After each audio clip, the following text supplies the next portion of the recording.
Hello మామ, welcome back to my channel. ఒక్కొక్కసారి చిన్నప్పుడు జీవితం ఆ జ్ఞాపకాలు తిరిగి వస్తే బాగుండనిపిస్తుంది మామ. ఒక బైక్ మీద ముగ్గురు తిరగడం, ఇద్దరం కలిసి ఒక్కరిని ఎక్కిరించడం. చిన్నప్పుడు లైఫ్ వేరే ఉంటుండే మామ. అసలు ఇప్పుడు జాబ్ చేసుకుంటూ అందరు ఎక్కడెక్కడో ఉంటున్నారు.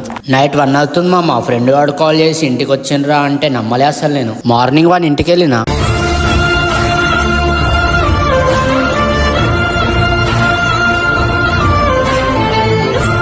ఇంకా కొంచెంసేపు టైం పాస్ చేసి హోటల్కి వెళ్ళిపోయినాం. దమ్ముంటే పట్టుకోరా షెకావత, పట్టుకుంటూ వదిలేస్తా సిండికేట్ కొడక్క. ఇప్పుడు రారా రారా కొడక్క. ఇంకా గచ్చప్ దిన్నికైతే వచ్చేసినాం. ఇంకా ఫ్రెండ్ గాడు వచ్చిందంటే వాడిని గోకనికి రెడీగా ఉంటాం. తెలుసుగా మామ, మిడిల్ క్లాస్ అబ్బాయిలం. ఫ్రెండ్స్ అందరం కలిసి ఒక చిన్న వీడియో షూట్ చేసినాం. నాకు మూడ్ ఆఫ్ అయ్యి ఏం తోచినప్పుడు ఈ ప్లేస్కి వచ్చేస్తాం మామ. మస్తు పీస్ఫుల్గా ఉంటుంది.